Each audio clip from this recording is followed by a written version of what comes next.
Welcome back, everyone, to the forever nameless Gamescast. Because we don't care about having a name for ourselves, because we're just going to roll with the punches. As always, I am your boy Colt Jester, and with me is... Zidan, what's up? Let's do this. So, we intentionally took some time off because of the simple fact that the world was going to go crazy in the video game industry. Oh, everything else that's going on is what it is. We're not going to get into that. Everything else is just crazy in general. But yeah, but the video game, we knew there was a lot of news coming, and we wanted to hold back and let it all roll in and do one thing that may go on forever. We might not have an ending to this episode. There's just so much news that has come out that we just might talk forever. It's a very good possibility. I mean, I know we're definitely gonna drag some things out. Yeah, I mean, hopefully we don't go on too much of a tangent. We had major announcements. We had major game releases. I kind of switched off of playing World of Warcraft a bit to play some other stuff. We're gonna get into that, you know. I'm still shocked. Honestly, I got a new sign. I want to make sure that we point that out. I got another poster over this side. I'm all over the place. We had this talk before we started filming. Can you actually point to it? It's all over the place. I want to see it. I did already. I mean, I rearranged some things, so I got a little bit more of a background, which is kind of nice for me. That's besides the point. I kind of didn't do that for the sake of this, but I kind of did it for the sake of this. Right. You know what I mean? Yeah. So it's like my posters on the wall aren't really for this, but they are for this. Right. Yeah. So I get it. We're about to get into what we've been playing. However, I'm going to spring something on Daniel over here. And this is kind of in the news, but I also just want to bring it up now because I just want to. And it's our show. We can do whatever we want. Yeah. Duh, lay it on. So, when are we going to get me, you, Mike, and Josh all on playing Pokemon Unite? Have you heard about this game yet? I have heard it. I have not seen anything on it. Do you know what it is? I honestly can't say I do. I've heard the talkings of it. I've seen the posts on it, but I can't tell you what it actually is. And I will say that me, you, and Josh is a good possibility. Mike, probably not. Okay. Well, hear me out. And I'll tell you this. Internet's pissed. Okay. Everybody's mad. Because... So the way that this broke down was... last week, Pokemon did a Pokemon event where they announced Pokemon Snap. Right. Pokemon Cafe Mix, Pokemon Smile, and announced that the DLC was dropping that day. Wasn't there a Sleep in there? No. That was a different thing. Wow. Okay. And at the end of it, they're like, hey, come back next week. We got more Pokemon stuff. And, like, everybody's, like, freaking out because they're like, oh, what's so big that, like, you can't talk about it in this one? Like, are we getting Pokemon Platinum or Diamond and Pearl remakes? What everybody was everybody expecting, like, the open world Pokemon that everybody wanted on the Switch? Well, no, it wasn't even that. Everybody wants Pokemon Diamond and Pearl remake. They remade Fire Red Leaf Green. They remade Heart Gold Soul Silver. They did Omega Ruby Alpha Sapphire. They want Diamond and Pearl remake. And they also want Pokemon Go Johto. Or Pokemon Let's Go Johto. So they were like freaking out. And then today they announced Pokemon Unite and everybody's mad because of just the way it was delivered. However, it's a Pokemon MOBA. They teamed up with Tencent and they're doing a Pokemon MOBA. Okay, I have heard briefly on some of the people that were talking about it in a different group, discussing that, you know, MOBAs are one of the top platform games and so on and so forth, and they're extremely popular, and this makes sense. I don't understand why people are mad. Well, again, it's the expectation that was laid out. This goes back, in my opinion, to the Xbox conference. Xbox set this expectation, and don't get me wrong, like PlayStation or Pokemon didn't really set a huge expectation. Right. But the fact that they did a separate week and everybody was expecting something big from that, it didn't line up right. And there was no expectations quelled. And I think it's that. I think that's exactly what it is. And don't get me wrong, I don't really know how much of your true hardcore Pokemon fan base crosses over into the MOBA industry. Right. I think this is more a target towards some Pokemon fans along with MOBA fans. Yeah, and don't get me wrong, it's gonna be free to start. It's gonna have microtransactions. Like, it is what it is. It's a MOBA. Yeah. Like, every MOBA has microtransactions. Like, come on. Exactly. But I feel like this is right up our alley. Like, oh, dude, it's so right up our alley. Like the Pokemon fans that enjoy playing MOBAs. Yeah, exactly. Like, I'm sorry. I saw it and I was like, I'm down. I'm so down. When does this drop? There's no date yet. Oh, come on. Yeah, so that's the other thing is like they like showed off a bunch of stuff and everything like that. But dude, think about this: what is Charmander going to be? Is he going to be a jungler? Is he going to be a center lane? Is he going to be, what is he going to be? Like, what role is he going to play? Like, not just that, but do they like evolve as you progress during play, or like how does that work? I'll say this: I didn't watch like everything on it. I just saw that it got announced, and I saw the internet was flipping out, and I started watching like some people talk about it, and like talk about the expectations and things. It would be really cool if like as you got to like level 5, Charmander like evolved into Charmeleon. And again, I could go watch the trailer and like probably get some of this information because I saw Charizard in it, and I don't know. Hopefully that'd be cool. That'd be really, really dope. Well, that's kind of my like. Or do you just keep using these characters, and as they level up outside of the match, maybe they evolve? Dude, think about this. And I need to go watch more of it to fully talk about it. But like, think about this though. Chansey as your like support character. Like a tanky support character? What? I'm just picturing like Jigglypuff singing and putting everyone to sleep. Right, and so the one thing I did see, like the minions were like Apom. Oh, that's awesome. And like Charmander just like burning fire on these Apom. I'm like, I'm so in. I'm so in. This sounds fucking amazing. Like, I'm so excited now. Dude, I heard whisperings about this, but I didn't really look into it at all. Like, I've seen the Pokemon Unite stuff popping up, and I've heard people mentioning MOBAs, but I'm like, I'll get to looking this up eventually, but I didn't get there. After we're done, you need to look it up, and like maybe me and you will just sit down and just like watch it and see it in full. That way we can talk about it more at another time. But nerd out over a video. Yeah, like I honestly think it's gonna be super fun, and oh yeah, I'm 100% on board. I don't know if you might be able to convince Mike due to the fact that it's a MOBA. I don't know. Well, again, that's why I said the 4 of us because I don't know if you can convince him to play anything Pokemon related because it's just not his style. No, and I get that, but it's a MOBA. And it's like a MOBA, though. And if it's done right... Yeah. Well, and it's done by Tencent. Come on. Mm-hmm. Like, Tencent's got their hands in, like, every big MOBA in the world. Right. But this is the reason is that, like, the 4 of us became the 4 of us over Paragon. Yeah. Rip. So, by the way, real quick, this is not major anything. And I just briefly, like, touched on it, but Predecessor has some people out there doing some testing. Just saying. Okay. So, I'm intrigued. Core's still super quiet. Like, there's no news on Core. I haven't heard anything on Core, and I keep checking. But Predecessor, I saw on Twitter today. Like, the Predecessor people tweeted out today, like, so-and-so and so-and-so, go watch their videos. They're playing it. And I'm like, I'll check that out later. And later it hasn't come yet. Yeah. Well, there will definitely be, like, a YouTube video up, I'm sure.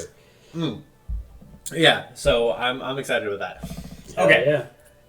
I wanted to get that out of the way. Like I said, before we even started, I wanted to spring something on you, and that was it. So, yeah, no, I fully appreciate you springing that on me because, like I said, I haven't had the time to really look it up, and that has my interest piqued. Yeah, and all of us have Switches, so it's a mobile, and there's potential like crossplay between mobile and Switch. So, all right, let's get into what we've been playing. I'm gonna let you go or do you want to go first? Or do you want me to go first? I think I went first last time. Why don't you go first? And okay. It's more exciting because you finally put down WoW. So like. Yeah. So okay, I'm gonna get into the first game that I've been playing a decent amount of, and that was I picked up Skyrim on Switch again. Mm-hmm. And I actually went out and bought it on Steam as well. I haven't put as much time in the Steam version, and the reason I did that is because the Switch version. So every time, a little bit of backstory before I get too deep into this. I've bought Skyrim on PS3, Yep. PS4, Yep. Switch, and now PC. I've Uh-huh. bought it in 4 different spots. Yep. And I haven't beaten it yet. No, I have always the best attempt I've put into it prior to Switch was on PS3. I don't know what level I got to, but I did a bunch. I did a lot of stuff in that one. Okay. Not much of the story. I did a bunch of side stuff. Right, which is, I mean, that's the game. Like, you do a lot of side shit. PS4, I bought it, and I was like, oh, I'm going to get to this eventually, and never got to it. Right. When I first bought it on Switch, back when it first came out, I was like, oh, I'm going to get into this, and I did. However, I got into some spots where I couldn't get myself out of. Mm. And I was like, it broke me, and I was like, I'm done. I'll get to it maybe eventually. And then we're talking about Switch. Yeah. So is that the vampire issue? No. This was back when it first came out. I see. I put some time into it. I got like level 12, 13. And I got myself in a spot where I shouldn't have been, and I couldn't get myself out of it. I was like, I'm done. I'm out. And then it is hot in this room. I'm turning on my fan. Okay. So this past time, I really got into it. I was like invested. I'm in hotels. I'm playing it. You were texting me constantly. I got bit by a vampire. I cured myself. I got bit by a vampire again, and I cured myself of the disease because I thought it pissed me off because I was like, I thought once you cured yourself, you couldn't get it again. Oh no, you can. Yeah, and, you can get it again easily. Yeah. So, and then I was part of the Thieves Guild, but the Switch version, and the reason I bought it on PC is because the Switch version is going to break me. Right. Because I put about 25 hours into this playthrough, and 4 or 5 different times, the game just crashed and closed. The Switch is not that strong. Well, yeah, but I mean, like, it blew my mind that it happens so often because it's like, what even drove me even more nuts is it mainly happens when it's in docked mode. Oh. It's not even like I'm playing in handheld and it's crashing on me. Like, I've had less crashes in handheld mode than I have in docked mode. That's kind of interesting. Exactly. And, like, it drove me nuts because it always crashed in the most inopportune times where I hadn't saved in a while.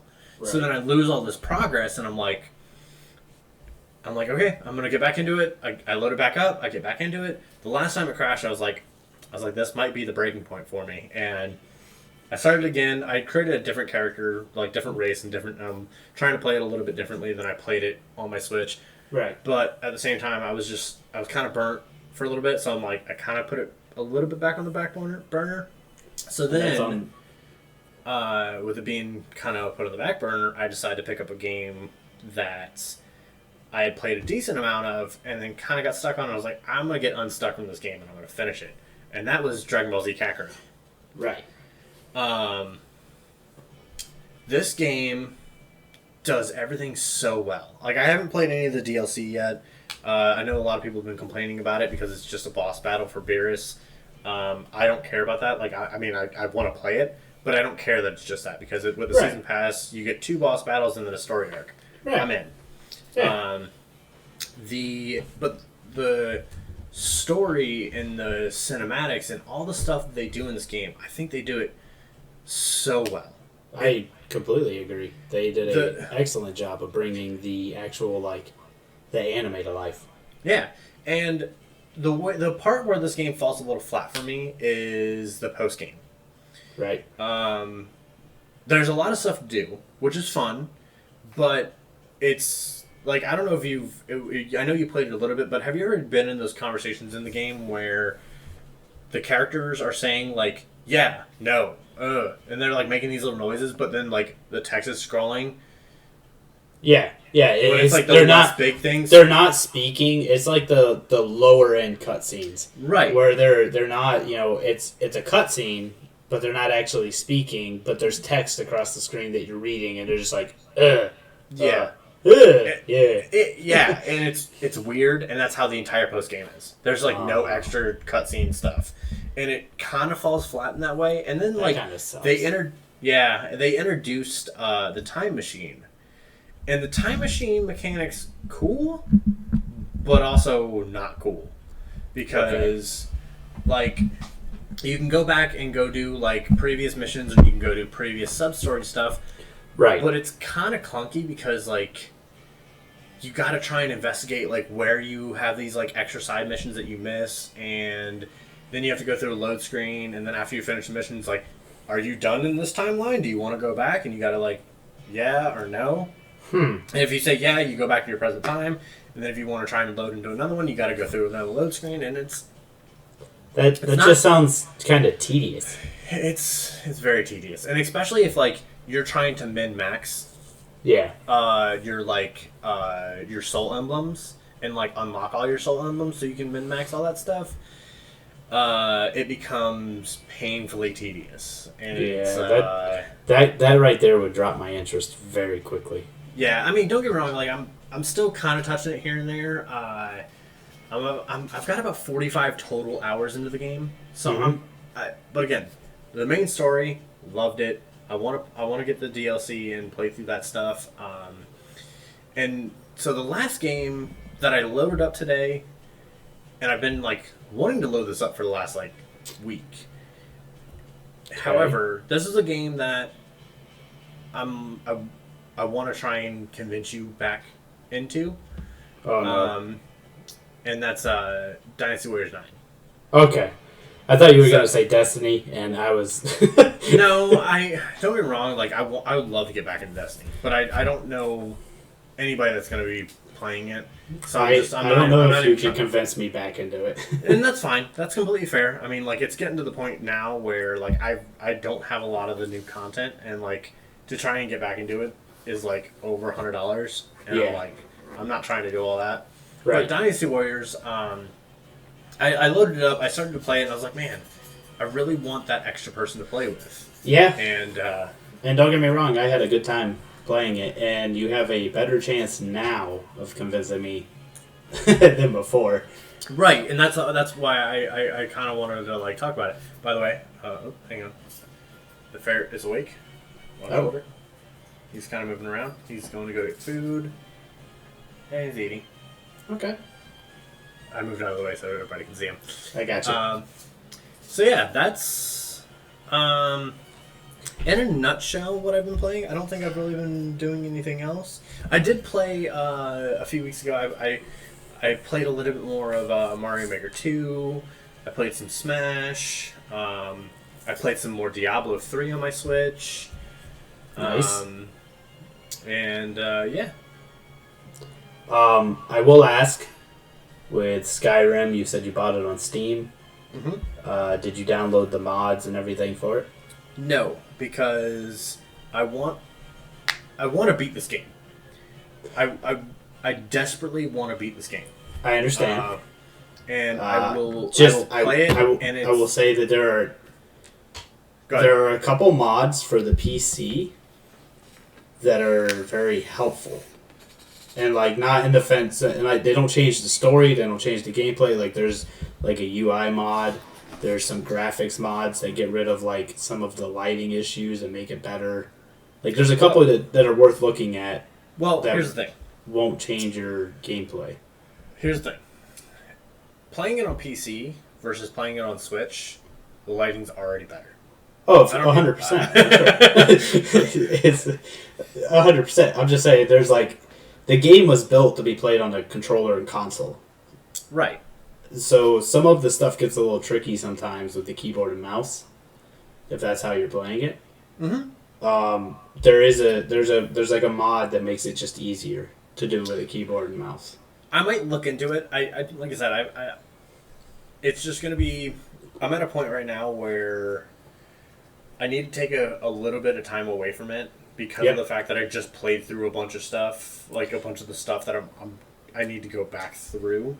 Right. So I need to distance myself a little bit before I try and get back into it. I understand.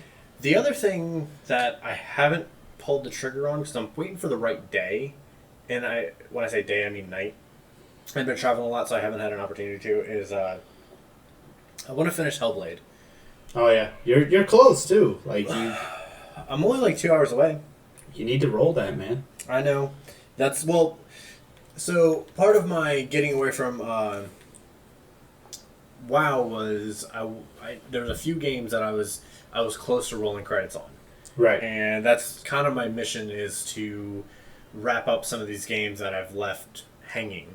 You want to clean up your backlog. Exactly. So that's where I'm at. I do have one little thing is, I think around September to October, I'm going to be getting a new graphics card. Nice. So I'm excited about that. Good shit. Yeah. And I got a new wedding band on delivery. Oh, nice. So I'm excited about that. Yeah. That's cool. It's a groove ring. So a groove ring. It's another silicone one. Oh, okay. I got you. Yeah, I have a silicone one now, but this is a different brand, and it's super faded, but besides the point. I got you. So, good shit. What have you been playing? Because I feel like this is going to take up a big chunk. Yeah. So, we could just pick up where you left off with Skyrim. Mm-hmm. Because since you started texting me, I was like, man, I missed that game, so I bought it on PC. And downloaded a bunch of mods and started playing through. Nice. I've been having some fun with that. I haven't been devoting a lot of time to it, but I play it here and there, trying to get my feet back into it. This is coming from somebody who literally put hundreds upon hundreds of hours into this game. I didn't know that you put that much. I knew you played it a decent amount. I didn't know you put that much time into it. I had several characters that played through several different playthroughs, and I went several different paths, and I did a bunch of different builds, everything from like vampires to werewolves to sneaking to full out tanks to like I put some time in. Yeah. So now I'm kind of just slowly inching my way back into it because I've never played around with the mods. So this is all kind of new to me too. Sure. And I've been having fun with those. That aside, I finally rolled credits on Pokemon Sword. Nice. You wait. Damn, you do have. Okay, we have the same version. Yeah. I need to find somebody that's got the other version so that way I can complete my decks. Yeah, I know. I hadn't actually beat it. I had gotten past the gems and so on and all that stuff, but I never actually like rolled credits on the game until just recently. And thoughts? I mean, I liked it. I thought it was kind of interesting the way it went. I thought it got a little, almost a little redundant, but at the same time, it was still fun. I mean, it's a Pokemon game. Like, what? There's not yeah, much you can expect. It met my expectations of a Pokemon game. Right. So. I'll say this. It exceeded mine a little bit in certain regards. Mainly because, like, I liked the... and I haven't played it in so long, I don't remember what it's called, but the big open area, I thought that was really cool. Oh, the wild area there. Yeah, there you go, the wild area. I thought that was a really cool concept. I thought it was cool that the wild area has, like, the Lake of Outrage, not to get too in-depth, but, like, the area where you can go catch these, like, higher tier Pokemon. Right. So, like, there was actually okay, I'm getting close to the end of the game, but I can go over here and I can farm a little bit, raise my levels, and I can get some of these stronger Pokemon to put on my team. Right. So I thought that was cool. Out of curiosity, who was your starter? The monkey. Okay. Rillaboom. Final. Grookey is this. Yeah, the final one is like Rillaboom, I think. Gorillaboom, something like that. Yeah. Yeah, Rillaboom or something like that. Yeah. I don't know. I used them up through the final battle until the stuff after you clear the gems. where you start having to go around with the Dynamax shit. Yeah. After, once I got to that point, he went in the box, and I had some other shit out, so... The one thing for me in every Pokemon game I've ever played is, I don't know if this is just how I play them or whatnot, but, like, my starter Pokemon never, ever, unless, like, for some... I'm trying to do something specific, but, like, as far as this main story and, like, all that stuff... My starter never goes in the box. And I felt guilty as fuck putting him in the box. But my mindset, I guess, is that, like, I've always, like, even as a child, like, the reason that I think I always did it that way was because of the show. Right. And that Pikachu is always with Ash, and that was his starter. And right. That is the one constant throughout. And that's why, like, anytime I've ever played a Pokemon game, like, my starter is always with me. And he is the one that got me to the show. I'm not putting him in the box for any reason. I agree. And I beat the final gym, and I beat the champion, and I beat, all of that shit. And I was like, all right, well, I'm done. So I put him in the box for some other Pokemon. And then I was like, oh, I have to continue with some other shit. And I was like, well... I have my team built. He can stay there. And it literally, I felt guilty as shit doing it, but I'm like, I don't really have room for him on my lineup. and that's fine. Like, I mean, I'm sure there's a lot of people that probably don't keep their starters. I'm sure there's a lot that do. It's just, there's probably people that, like, get rid of them as soon as they can. Like, maybe. I mean. So I finally roll credits on that. I'm not even going to touch base on the other things on the Switch because I haven't played them enough.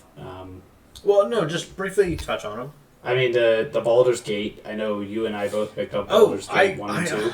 I honestly kind of forgot about that because the day I picked it up was also the day that I started playing Skyrim. Exactly. I picked it up, I played it for about a day, and then what I could during that day, and I haven't had time to go back to it.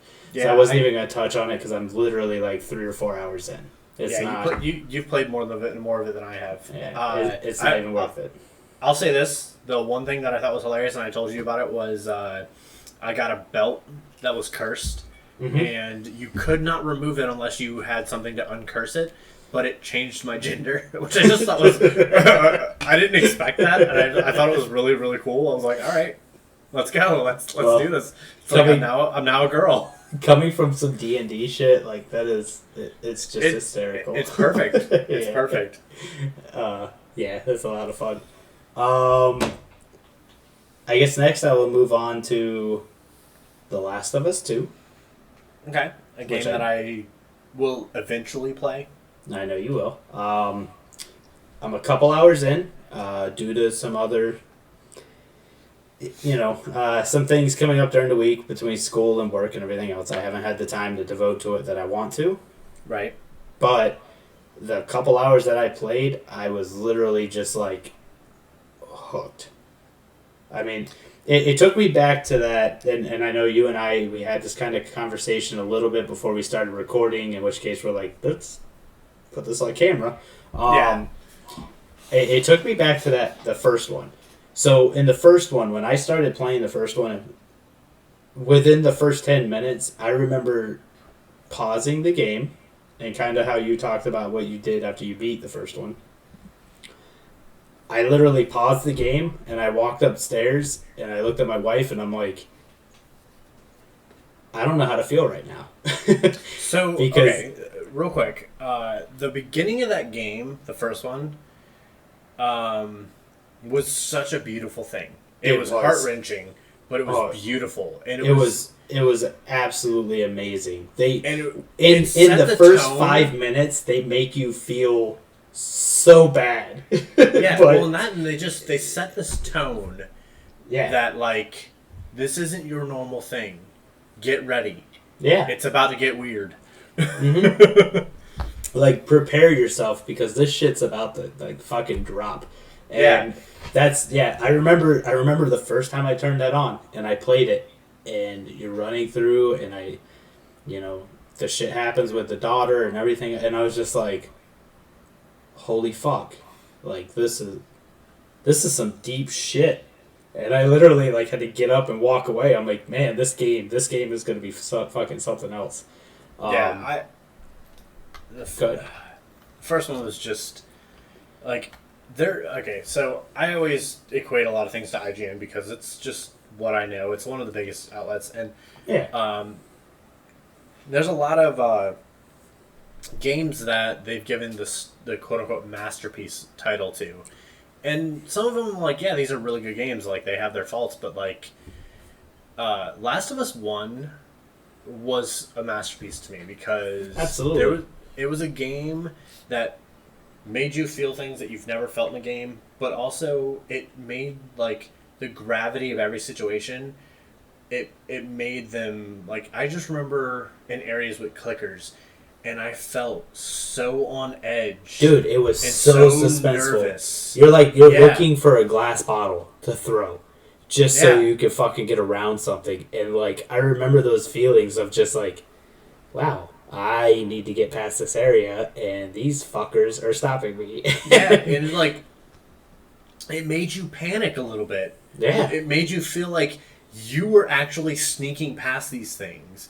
And it was just something lightning in a bottle. Yep. I will say, the second one immediately captured me emotionally starting off. Like I started playing it, and I was just immediately like, this is great. Like I can't even I'm watching, Joel and Ellie on screen and the interactions between them, and I'm watching all this shit, and I'm just like, I can't wait to play more of this. And I have been kind of bummed out that I haven't been able to because of everything going on in school and whatnot. I have not been able to devote the time to it that I want to. And I cannot wait to play more. Like, I'll say this before we get too much further into it, because I know we're going to, but like I will eventually play this game. It's an eventuality. I don't know when it's going to be, but I'm the type of person that like spoilers do not bother me in the least. Me either. There's certain, I will say, for the most part, when it comes to like movies, I'm a little bit different because they're a little bit more accessible in certain ways because the price points are usually a lot different. Yeah. But video games, spoilers just don't bug me. So I went and listened to a spoiler cast. So like, cat's out of the bag, I know pretty much everything about this game. Right. And the game has gotten a lot of criticism, and everything I've heard from the spoiler cast, it makes me want to play it more. Right. It absolutely, like, I listen to it all, and I'm like, I don't care that I know what's coming. Yeah. I already know that I'll get a different experience out of it, and I will get to feel these emotions that people have felt playing this game, and I truly cannot wait to play it. There's also a huge difference between hearing it and experiencing it. Right. So, and that's what we were talking about before we started recording. The people that are complaining because Naughty Dog took that extra step and they put backgrounds behind the enemies. They gave the enemies names. They put the groups together to where they actually have feelings for each other. Right. Like, that kind of shit just... It makes the game so much better because you actually put thought into what you're doing. Right, and the thing is that Naughty Dog, the one thing I love about that company is the simple fact that they're going to do what they want to do. Right. They're going to tell the story that they want to tell. And, like, they have the passion, the drive, and the focus to just want to do this the way they want it to be done. Yeah. And unfortunately, not everybody's going to like that. Like, don't get me wrong, they want to sell a game. They want to make money because they've invested time, effort, whatever. They want to make their profit back. Right. But at the same time, they're not going to, like, remove their integrity from the product. They have their story they want to tell. Right, and here's the thing. Regardless of what anybody says on about it at all, there's one thing that you can't deny. Look at sales. Mm-hmm. Look at the sales numbers. They're insane. Absolutely. Like, it's insane. Just the expectations of this game and what people have seen pretty much already sold it, but knowing the company put these extra steps into it and everything, it blows my mind. I mean, to the point to where the dogs have fucking names. Yeah, I've heard about that. And it makes you feel bad for killing a fucking, a dog that's going to kill you, but it's like, yeah, I'll say this right now. You gotta do what you gotta do. I mean, my wife's the type of person that, like, any type of, like, dog killing or even cat thing, like, that'll ruin something for her. Like, right. We went and saw John Wick in theaters, and the dog died in the first few minutes, and, like, if it wasn't for the fact that it was my birthday movie at the time, like, she probably would have walked out and not even have sat there. Like, we would have left. Yeah, my wife will not watch John Wick for that simple reason. Like, I've tried to get her to sit down and watch it with me, and she's like, isn't that the one where the dog dies in the beginning? I'm like, yeah. She goes, no. We'll watch it. Quick little side note, since we're touching a little movie thing, I do have to ask, and I probably should ask this off camera, but who cares? Did you ever watch Hush? No, I have not watched it yet. All right. We looked it up, and I haven't had the chance to pick it up yet, to watch it on Netflix yet. Just do me a favor, whenever we're done with this, before you watch the Pokemon Unite video, Google Hercules disappointed, and that's how I feel right now. Look, man, I could ask you several things right now if you finish them or watch them, and I guarantee the answer is no. Okay, for one, the one that I think that you're going to bring up, you just told me about 2 days ago. No, not even that. What's something that I continued on and on about that you need to watch? I started it, and I enjoyed it, but it didn't, like, hook me the way it hooked you. So get off my back about Akame ga Kill. No. What? I will not. Okay. I thought you were going to say it was something else, and I was like, no. That's the only thing I can think of. Like, that's the one you read and raved about. Like, I get it. It was good. It's just, it never, like, clawed me the way that it clawed you. I enjoyed it. And that's fine. Like, I enjoyed it. I thoroughly enjoyed it. Like, it just never fully got there. You do need to check out the other one, though. I will. I honestly will. I'll tell you this. It's up your. I think it's up your alley for what you. Enjoy. I'll tell you this. I'll probably check it out before you check out Hush. Probably. I'm not taking that bet because I know how that's gonna go. I'll say this for anybody that's watching: if you haven't seen Hush, movie recommendation number 1 if you like thrillers. It's fucking great. I'm gonna have to watch it. Just haven't gotten there yet. Yeah, I'm gonna start texting you every day. I know you are. All I'm gonna just text is just the word Hush, just every day. And after like 2 weeks of doing it, I'm gonna start doing it like twice a day. No.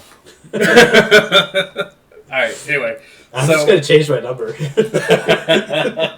All right. Mission set. Oh, I'll say that afterwards. All right. Yeah, it took me off camera. Let's get back to the games. I was like, we're like 40 minutes in, and I we haven't gotten to the news yet. I told you this episode is forever. Yes. Forever Nameless and forever podcasts. Yep. Yeah. The never-ending, forever nameless. Yeah. So I won't go into a ton more shit. What I will touch on, I picked up Greedfall. I have no idea what that is. Really? Greedfall? Yeah. You don't remember it? It dropped a while ago. RPG, kind of similar to your like Dragon Age, Mass Effect. Like you choose different progressions as you go. It changes the storyline. Action RPG. Yeah, I literally Googled it and looking at screenshots. I have no idea what this game is.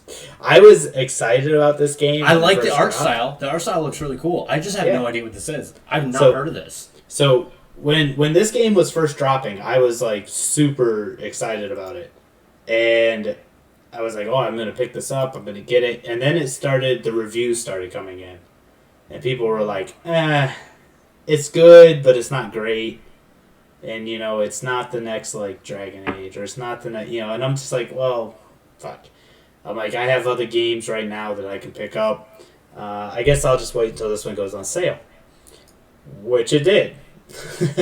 It went on sale for one of the sales here recently. Is this a PlayStation exclusive game or no? I think so. No. I was gonna say. No, I think it's on PC. I'm not sure. You'll have to look that up. Oh no, it's on Steam. Yeah. So, but it was on PlayStation for I think $20 over this whole sale they had going on, the days of play and stuff like that. Yeah, so I picked it up. It's $50 on Steam right now. Yeah. I have, aside from Last of Us, because I got this before I got Last of Us, I have been absolutely loving my time with this game. I don't know what it is. I don't know what draws me into it. So I don't know. Real quick, you were talking about the reviews, and I looked it up on Steam, and RPG Site gave it an 8, Hardcore Gamer gave it an 8, IGN gave it an 8.2. When this game first came out and was first this game's dropping, almost a year old. Yeah. When this game was first dropping, it was not. I feel like it was glossed over. It was not a big name drop. And it just kind of fell to the wayside. I don't remember what it dropped around, but I feel like it was one of those things that it dropped with another big title and it kind of got swept under the rug. I'm legit blown away that I have no idea what this is. And it's I've heard this game, I've seen this game, I've watched the videos, I've contemplated buying it several times, and it finally went on sale, and I decided I was going to get it. And I absolutely love it. The characters are fun. The story so far is pretty cool. Okay. Running around, you can make different options. There's different skills to invest in. You have different dialogue options. There's any problem that you're faced with can be handled in a multitude of different ways. You can either sneak around to find it. You can just brutally attack your way through. You can try to talk your way out of it. They did a very good job of just making multiple avenues on how you want to handle different situations, different political problems, different things going on in the world that you're in. So one of the reviews that I see are a player review, and I didn't even read the review. I just saw a key, 2 words. Yep. And I feel that these 2 words kind of speak to you more than they speak to me. Not that this is something that you are the biggest fan of, but like I said, I just think it speaks to you more than it speaks to me. Renaissance era. Yeah. Renaissance era is cool. It's not my go-to timeline. Right. And I'm not shitting on it. And I think this still looks this looks cool from what I'm seeing right now. I am having fun with it. It looks dope. That's my main thing. I don't remember exactly what the review. As you said, this game came out a year ago. Yeah, I don't remember why. September 9th, 2019. Yeah. Wait, September. What dropped in September last year? I don't know off the top of my head, but this is 5 days after my anniversary, 4 days after your birthday. Yeah, but there was something else big that I think dropped in September of last year. But either way, whatever the case is, I remember looking at this game a lot and just remembering that I kept telling myself, I'll pick it up down the road. And I finally did, and I'm like, why the fuck did I sleep on this game? I am absolutely loving it. So, that's my Greedfall. Fucking, definitely watch some videos. It might be something you're interested in. Yeah, I mean, it looks pretty cool. I was trying to look up games that came out in September 2018, and the first link that I clicked on it sent me to something that had a fit that I had an ad blocker on, and then I closed out the window instead of hitting back, and now I just gave up on it. The only other thing I've been playing religiously, and and continuing on, and I fully plan on picking my streams back up for, is I've been going through the speed routes for speed running Final Fantasy VII Remake. Okay. I'm very interested in that. It's down. I think they have it down to about 6.5 hours on easy mode and 7.5 on normal. That's not bad. So, figure starting. I mean, I plan on continuing through the chapters and just continuing to learn the routes and the notes as they continue to get better, and then I want to do a full run of it at some point. So, okay. I'm trying to get there. I do want to start actually streaming that process, though, of practicing the chapters instead of just doing it in my free time. Yeah, I'd be down. Other than that, good. I think that's about it. Okay, so then let's get into the news. So. Sorry, I was hitting my vape on camera because we're like a few episodes in and I stopped caring. So we're like not doing that on cam. We're like 40, 45, 48 minutes, whatever the fuck it is in.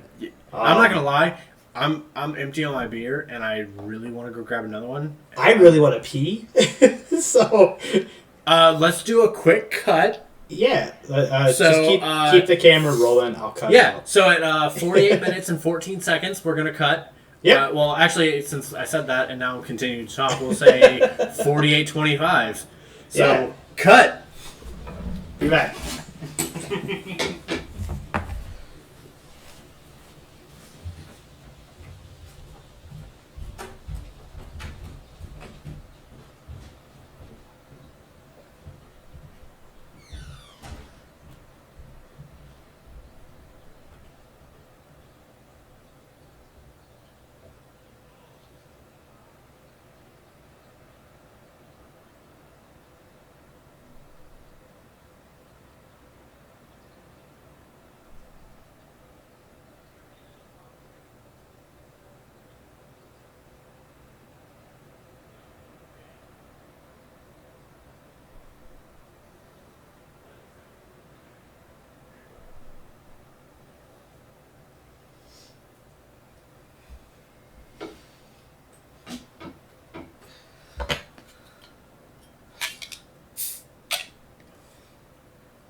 Alright. Alright, I'm gonna let it roll to 51 even to make That's it a little fine. easier. I'm just showing what I brought to drink on screen. Okay. During the cut, I left you a little surprise. Oh, okay. I gave you a little nip slip. Oh, nice. Should I return the favor? You got 10 seconds.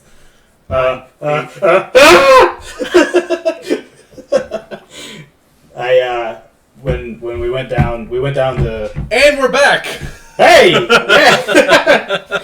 Welcome back. I'm going to finish my story quick. We're going to have a hard cut, but we're going to transition right into a story that Daniel was about to tell while we're gone. That's fine. I recently went on a quick trip down. I was going to visit my mom.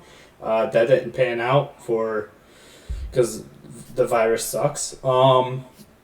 Other than that, we decided to go to Gatlinburg, and I picked up some of the moonshine there in Gatlinburg, so I have some, like 3 or 4 bottles of moonshine. Cool. That I get to drink on. Cool. All right, so let's get into the news segment at almost an hour into the video. Let's go. Yeah. Well, I mean, once I cut this shit out, we'll be good. It's 40 minutes. It'll probably be like 45. Yeah, it's fine. Maybe even more, but because there was like a minute or two before we actually got started, and then about a minute break. Yeah. So, like I said at the beginning, holy crap on news. We already kind of covered some of the Nintendo stuff in my spring, but I'm gonna start not where I think Daniel's expecting me to start, and mainly because I want to give a little bit of praise to a company that is notorious for not getting praise. Because honestly, I think when they did their stuff, I was impressed, and I thought they did a lot of things that were very fan-friendly, and I'm very excited to see what's going to come from EA. Because they did their presentation, and they teased some things that... A lot of people were very mad over that, by the way. I don't know why. Like, people were expecting Mass Effect trilogy remastered. Calm your tits. Like, calm down. Like, no, EA they're here and they're excited. No, but here's the thing. EA has never, ever, like, hinted at that, and I get fans want it. Fans want Diablo 2. Are they ever going to get it? Who knows? Yes. But the thing is, like, fans and their expectations and what companies are going to deliver are never equal. However, EA did deliver, and I'll start here. EA delivered on a fan thing that, like, in my opinion, would not exist if it wasn't for the fans, and that is Skate. Skate is back. I'm actually pretty excited, and here's the thing. I've never played a Skate game. I've never played any of the Skates. Are you more excited for Skate or Tony Hawk? More excited for Tony Hawk because I actually played Tony Hawk. Okay. And again, though, I'm not excited for myself for Skate. I'm excited for the people that are fans of Skate. Because if it wasn't for them, this game most likely wouldn't exist. And don't get me wrong. I was talking to my brother about this. My brother, growing up, was a huge skater. The reason I played Tony Hawk was because of my brother. Shout out to my brother, AJ. Awesome dude. Hi, AJ. Who knows if he'll ever watch this? Yeah, I mean, maybe I might send it to him with a shout out. But, you know, I was talking to him about Skate, and he's like, you know, he was talking about all these other, you know, skateboarding games that are coming out, and it kind of made me think maybe EA's kind of intent, and a buddy of mine also told me this as well, that the intention of Skate is to kind of because of the fact that there's this like little bit of a renaissance of skate games, like Tony Hawk's coming back, all these other skate games are coming out, so why not get into the money? Because that's EA's normal prerogative, is to get into the money. Of course. And I will say this, there was an investor call with EA, and they were talking about Skate, and the stuff that I heard from the call, I don't know if you've heard this yet or not, but the things from the call that actually made me excited about Skate is one of the things that they talked about is user-generated content and like co-op and like all these like things of people doing things together and so open people world can make tracks and they'll use it. Like people could probably make their own skate parks. Yeah, and, like people could skate on somebody else's skate park. That sounds dope. Yeah, that to me sounds like a smart move. Exactly, and if they deliver on some of this stuff, like Skate might blow everybody out of the park. No pun intended. Yeah, like I said it, and I'm like, that's a good pun. I was like, man, he really went there. But no, I'm actually super excited about Skate. Like, as much as, again, who knows if I'll actually play it, but I'm excited for it because it's one of those things that, like, if there's enough ask for it, maybe it might happen. So maybe Mass Effect trilogy might happen. Who knows? You know. But here's the thing. I'll touch on one little thing before you say anything. Did you watch the EA Play Live? Not the fact that you watch it live, or did you go back and watch it? No. Okay. So there is a segment that I think you might be interested in, and I'm going to talk about it real quick, was there's this little segment right before they showed off Skate where they're talking about their next-gen stuff that they're coming on. And they're showing this, like, scenery of some things, and I will put money down right now. Some of that stuff that they showed is going to be in the next Dragon Age. Oh, 100%. I thought you were going to say it was Mass Effect, and I was getting ready to go look. No. If you haven't seen it, 100%. Like, they showed these, like, scenery. I know that they're working on it, but the fact that they showed, it was like, to me, being a Dragon Age fan, like, I saw those sceneries, and I'm like, Dragon Age, that's Dragon Age, right there. That's that. I guarantee it is. Yeah. I love Dragon Age. I guarantee that if they didn't show anything, they're insane. Yeah. Like, they had to drop something that people are going to pick up on and be like, okay, good. Mm-hmm. They're working on it. Yes. and don't get me wrong, I saw that and I'm like, and it was funny because I watched other people's reaction. Like, I watched, like, a couple reactions and nobody talked about it. And, like, nobody said, oh, that's Dragon Age. And I'm like, right. How can you not see that? And I'm like, maybe you're not a fan. That's what it is. Yeah, maybe.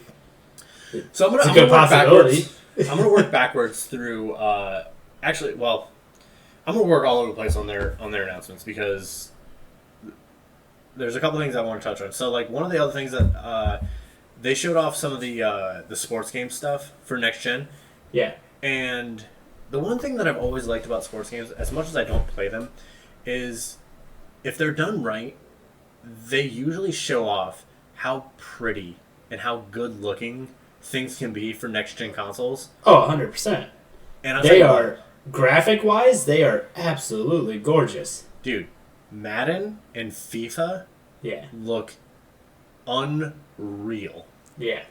It's like watching a game on the TV. Dude, if you haven't seen the clips from this, you need to. And anybody that's watching, if you haven't seen this stuff, it looks so good.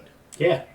And they do a very good job with it. I know people that literally turn on Madden and let computerized games play out just so they can choose a team to bet on. Yeah. That's pretty interesting. Yeah. They do a great job and they look realistic. They always do. It's insane. It's funny. So, like, I'm going to quickly touch on another sports game that was from the PS5 announcement, but, like, one of the things that's always a joke when it comes to NBA 2K is anytime they show anything and they're trying to show off, like, how good it looks, there's always that, like, sweat mechanic. Yep. It's always a sweaty player. Yeah. Like, and everybody's always like, oh my god, the sweat looks so good. Yeah. And don't get me wrong, the sweat looked really good I'm hating myself right now. New Orleans Pelicans, #1 draft pick. Oh my god, I'm hating myself so bad. I'm like covering my face. You got it. You're there. It's on the tip of my tongue. I'm gonna have to Google it.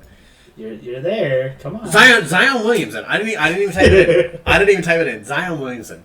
Holy crap! That drove me nuts. It was on the tip of my tongue. I will say his sweat looked fantastic. But like all jokes aside, that game, like what they showed in that game, it looked good. Yeah, no, they do a really good job of making it just look realistic. And I'll say this: I don't play FIFA. I don't like I play Madden if somebody else has it. Cool, like I'll play it. Yeah, like, I love football.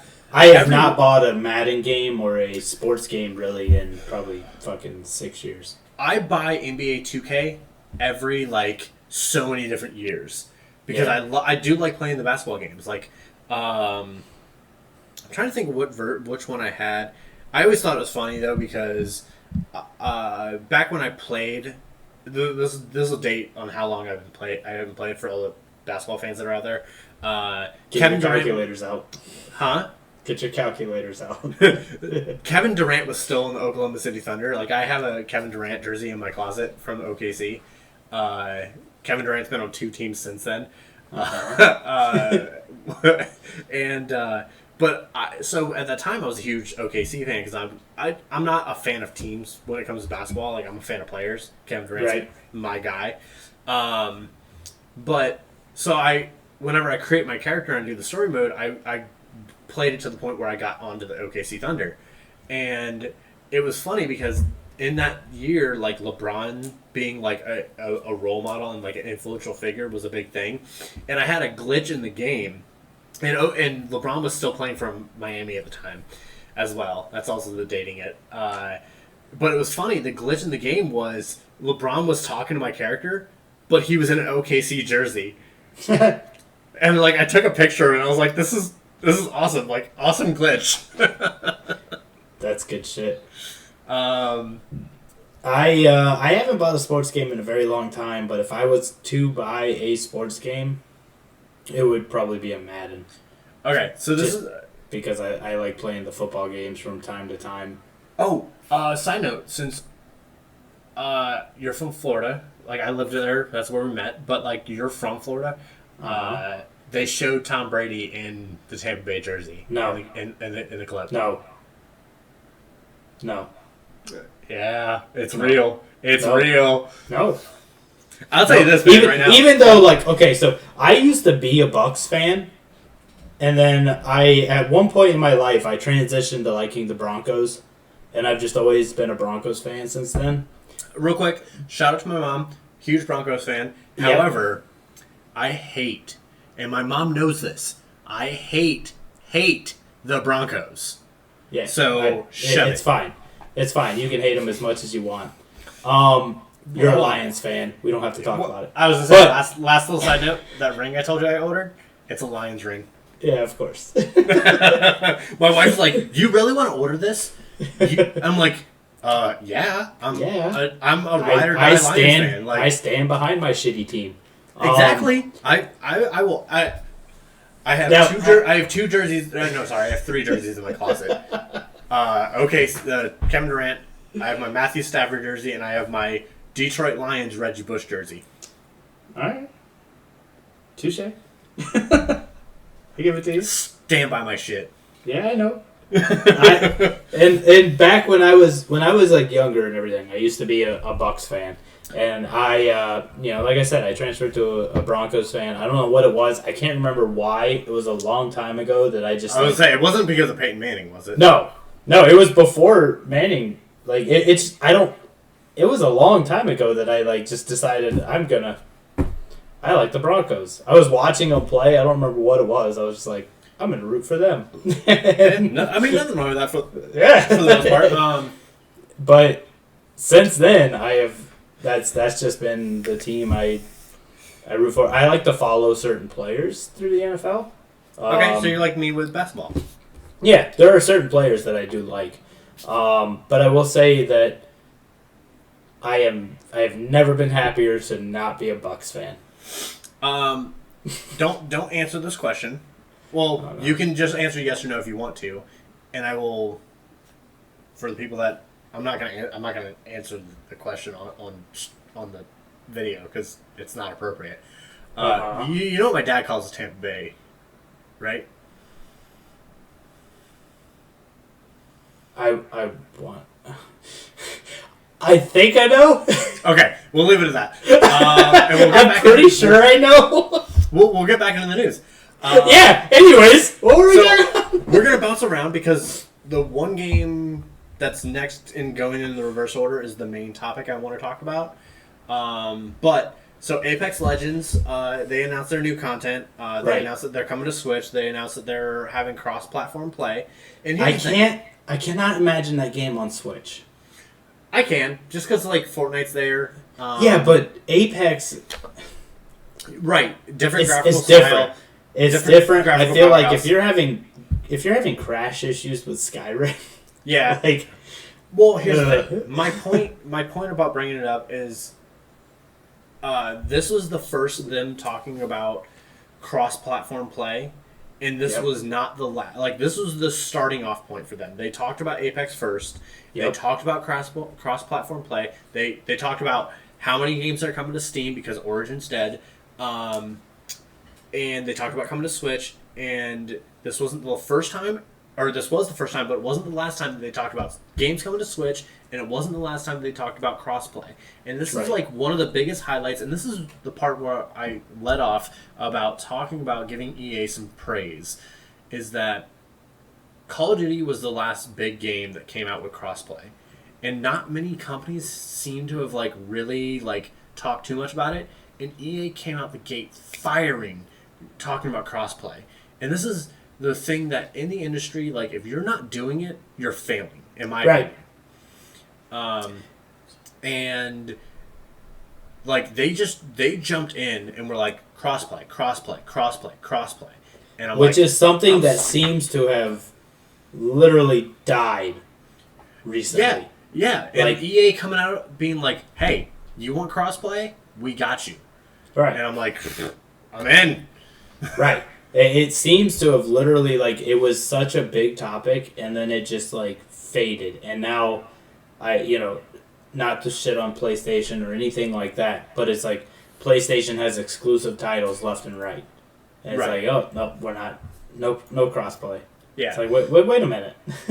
We were talking about this. And speaking on crossplay, not to get you too off topic. No, you're fine. But another game that has announced crossplay is No Man's Sky. And that's cool. I know you never really got into that game. I probably won't ever. That game has literally... They have done everything to turn that game around and to add the content that was promised, and they have done leaps and bounds. I give them a ton of credit for what they've done. Like that game, dude. They could have literally just stepped away from that game and said, "No, okay, look, we fucked up. We're done. Hey, let it die." They decided we're gonna fix it. I'm happy that they fixed it because I was what seemed like one of the few people that like looked at that game and was like, "That game is gonna bomb. It's gonna be bad." And I was one of the people that was like, "Nah, it's fine. It's gonna be great." No, and I knew it, and I was so happy to be right, but I was also really happy. And like don't get me wrong, I'm not trying to like say this game failed. I'm happy. No, it was just the fact that like they marketed this game in a way that was like, there's no way they're delivering. Right. And I'm happy. I'm so happy that they've turned it around and that they've delivered on a lot of things. Like, good for you guys. Like, really. That's what I'm impressed with. Is you have a company that literally could have just rolled over and died.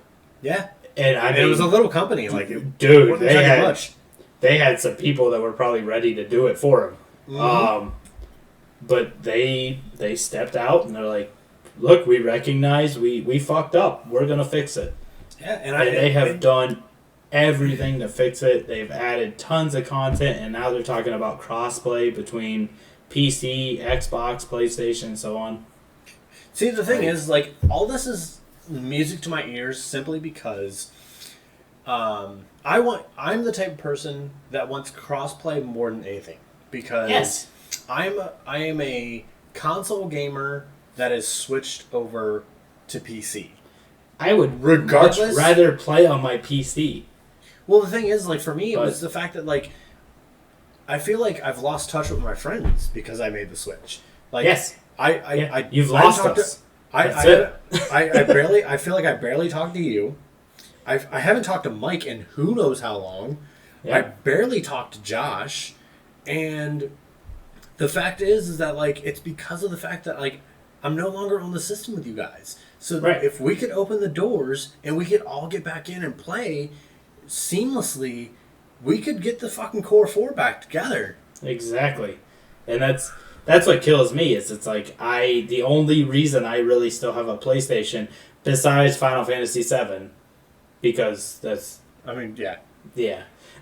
Is the fact here's the question. I think I already know what the answer is, but Final Fantasy VII Remake comes out on PC whenever it does. You buying it again? Of course. That's what I thought. They could bring it on the fucking Switch, and I'll buy it again.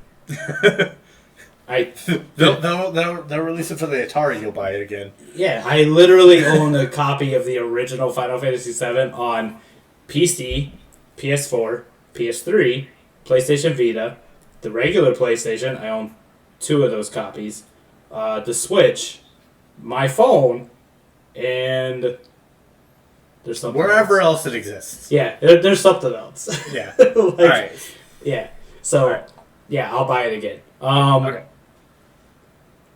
So yeah, as we were saying, like I fully agree. I think the crossplay needs to happen, especially for people like us, because the only reason I really have a console is just so I can keep in touch with the people that we used to play with. I would much rather play on my PC because it is.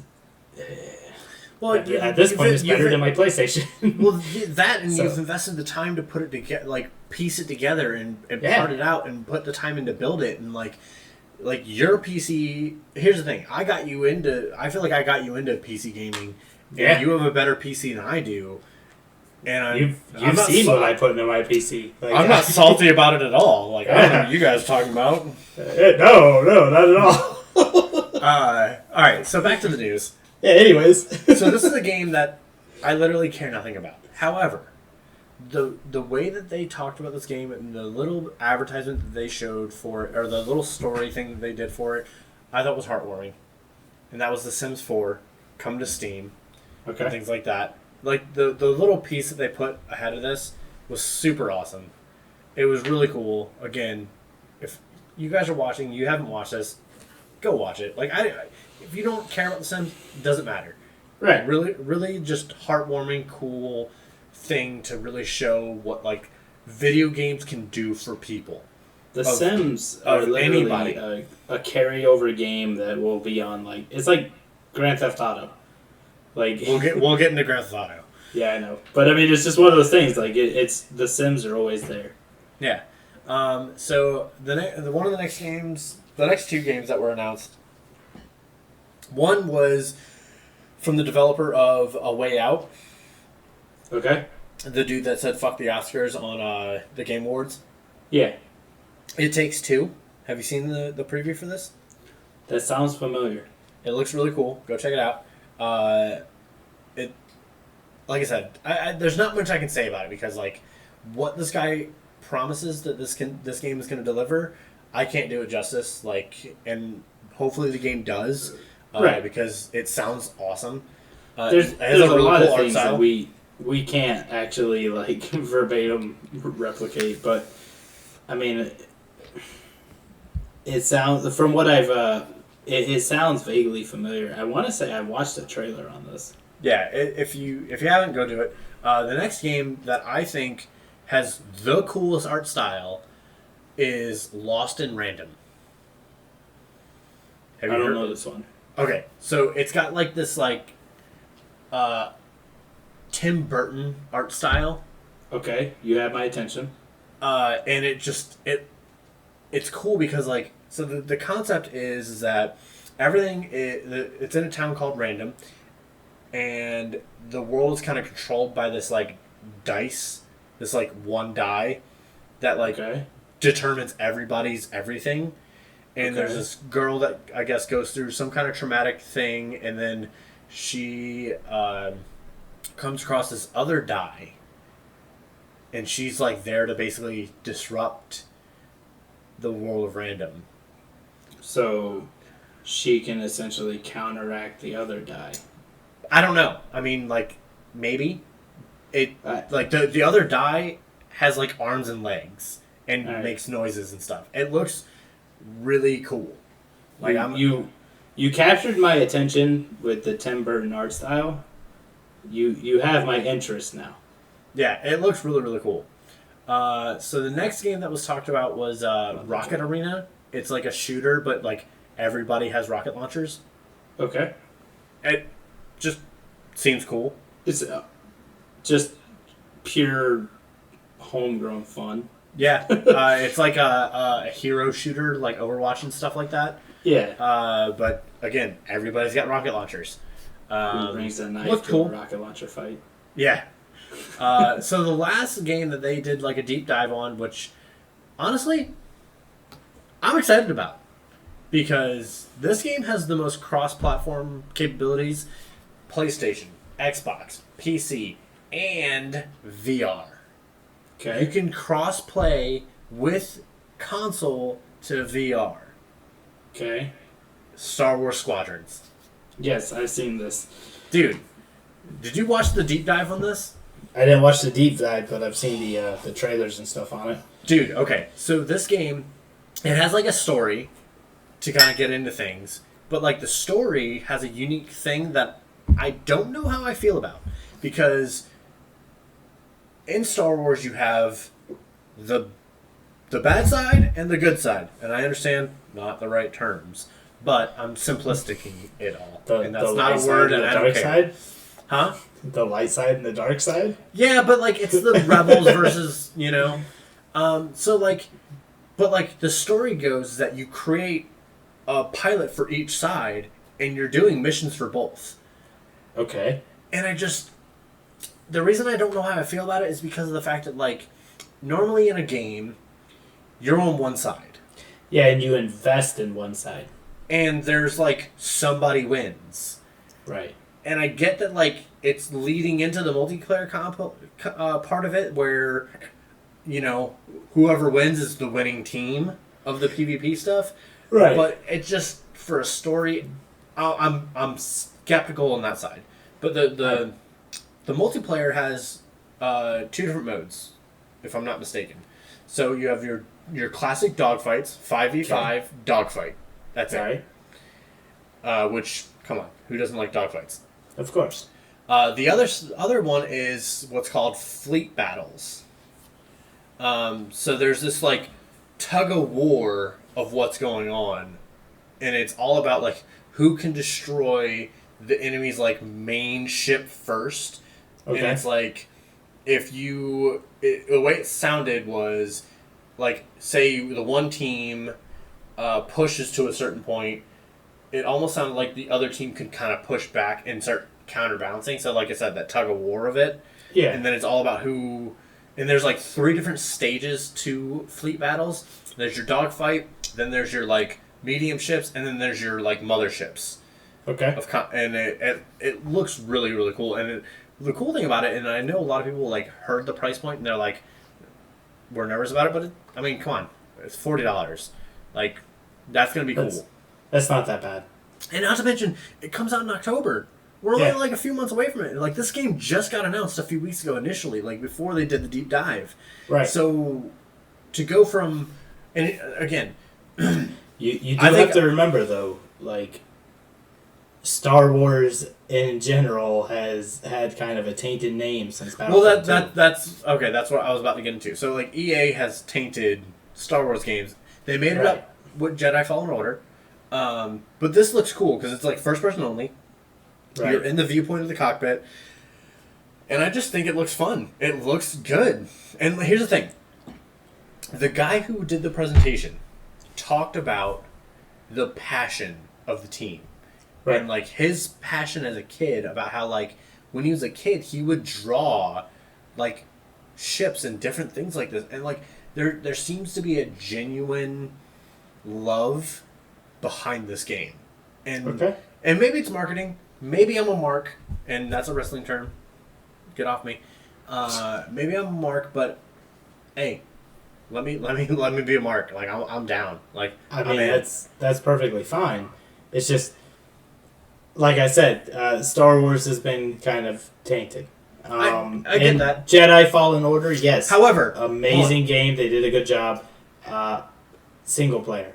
However, let me say this.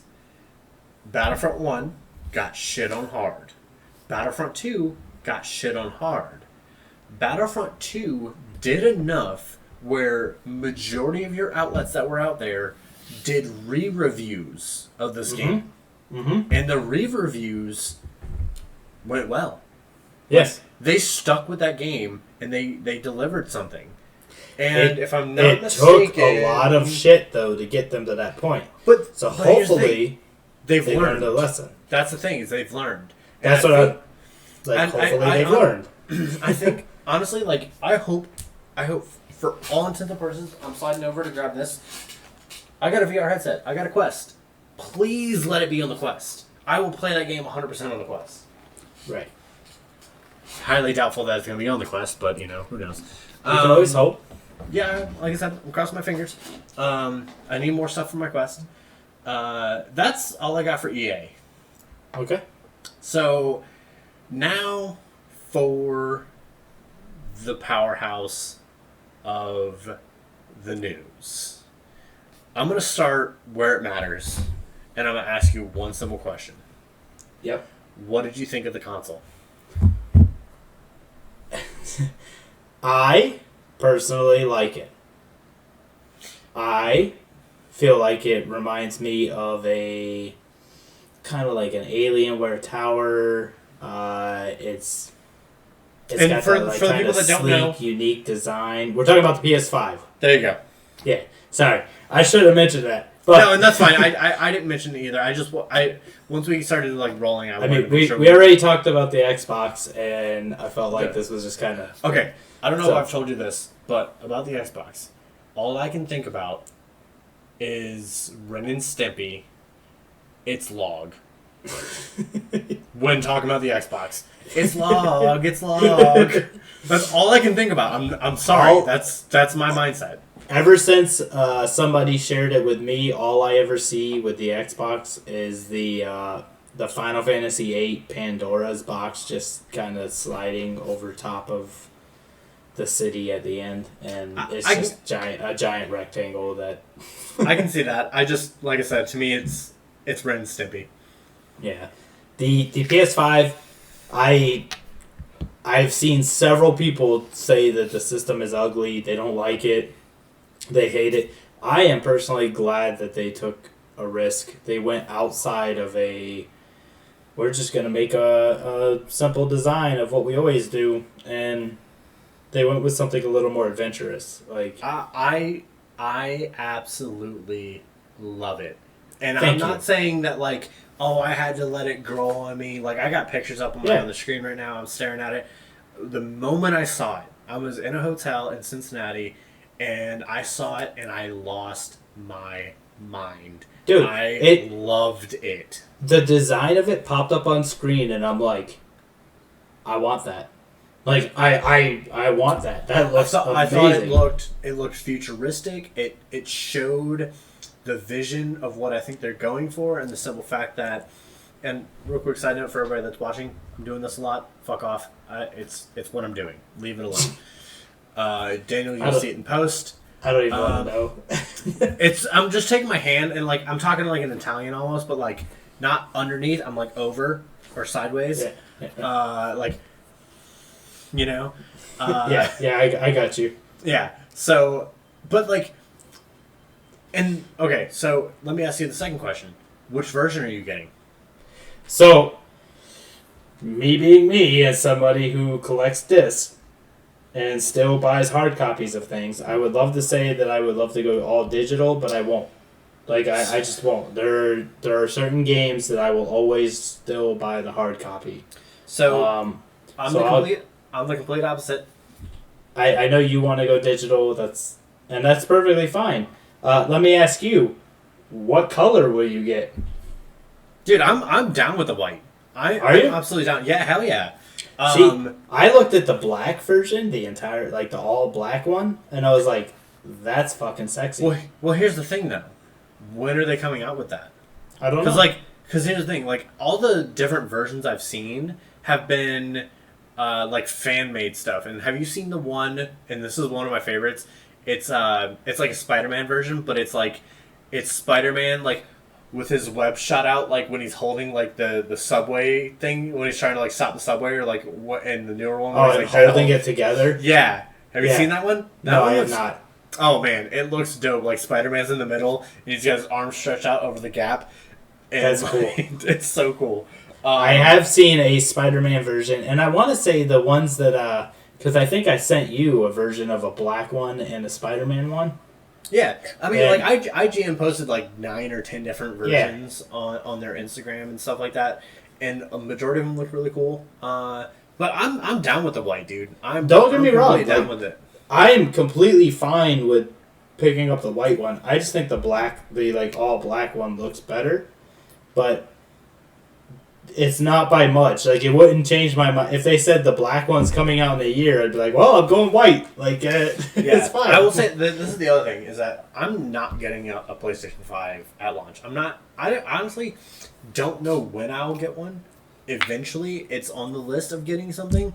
However, I will say this. I will get a PS5 controller way before I get a PlayStation 5. Just to use on the computer. Yes, because So I was listening to a podcast today, actually, and it was like, they were talking about first-person shooters, mouse and keyboard. Yeah. Third-person games, controller. I would love to have a PlayStation 5 controller that uses the USB-C on my PC. And that's what I want one for. Yep. 100%. But as far as, like, the physical and digital, like, because of the fact that I've been a PC gamer now for a year and a half, getting pretty close to, like, 2 years, I think, I've been buying all my games on Steam and whatever other Epic Game Store and BlizzNet and things like that. And, like, so, like, everything I've been owning over the last, like, forever, and not to mention, like, even when I was still playing PlayStation, like, I have Spider-Man digitally, I've God of War digitally, I don't know when the last time I bought a physical copy of something. So, like, if I get a PlayStation, I'm getting the digital version for, one, cheaper, two, and not to mention, like, the other thing is, like, my movie collection, we have a bunch of DVDs, but, like, all that stuff has been converted, for the most part, to digital versions. Right. And even my movie collection has really gone that route. Yeah. And I don't blame you for that whatsoever. The only thing that holds me up on that is, like, Final Fantasy VII Remake. Right. No, and I get that. I have to have the physical copy. It's just I have to have it. Yeah. I mean, it's, and things like that would be like, okay, well, I guess I could buy the physical copy and then buy the digital, but why would I do that? Right. Yeah, that's going to be spending too much money. Yeah. So, there are certain aspects where I'm like, I still want a disc. Right. But honestly, the majority of games that I play are on PC or digital. So now that the remake is out, granted, I don't know when the second one's coming, I could potentially be swayed into picking up a purely digital one. Just because, do I really see the sense in buying any of these games hard copy? Right.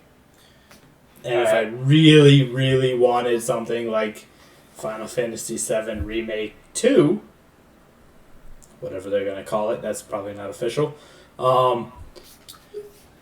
I could get it digitally on my thing, and then if I wanted to, I could get a physical version just to keep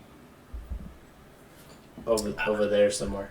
I could see this the next version of Final Fantasy, like the next game that they release for the Final Fantasy thing. I could see them going the route of Last of Us and calling it Part 2, because Naughty Dog even talked about that. Like, it's not really a sequel; it's just a continuation of the story, and it's just the next part of the chapter.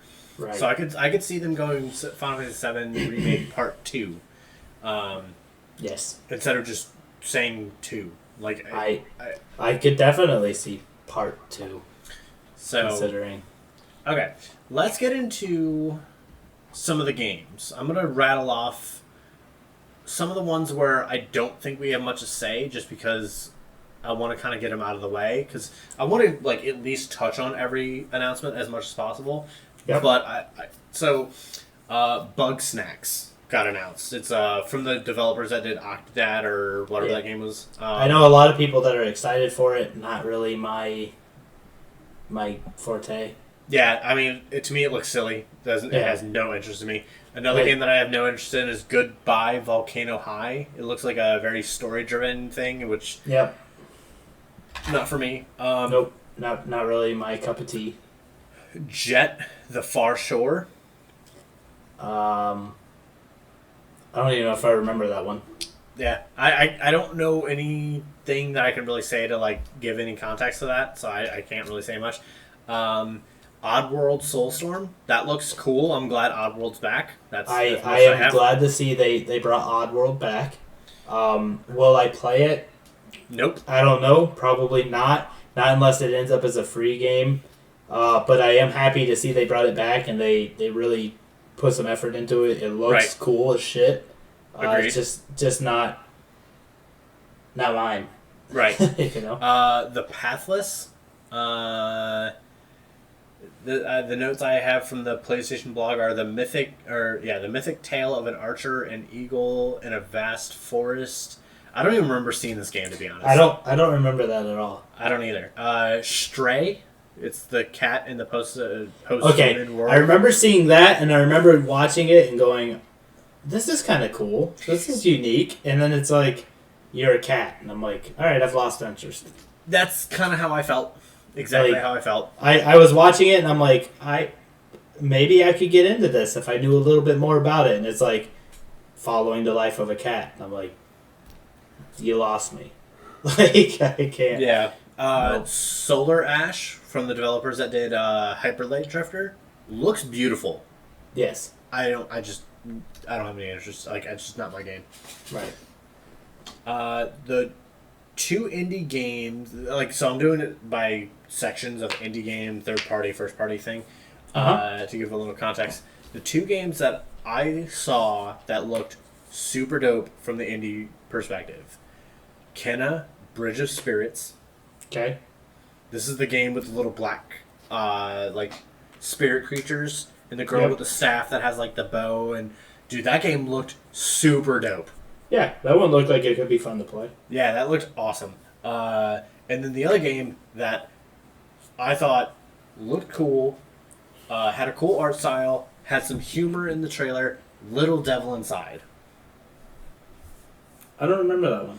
This is the one that kind of gave off, when you're first watching it, kind of gave off some Monster Hunter vibes. And then it kept cutting between the dude doing all the venturing and his butler at home. And they had the part where the dude, the guy that's out adventuring, he's dropping a bomb, and it cuts to the butler on the toilet taking a poop. Oh. It had some really cool humor. It looked super interesting.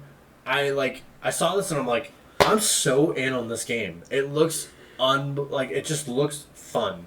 I wonder if that was one of the ones when I was driving home that I didn't get to watch.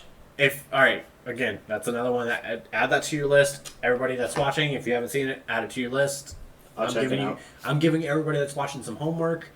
Go and Kenna, Bridge of Spirits. If you haven't seen the trailer, go watch it. Fun, awesome, cool, cute. Yeah. All the above.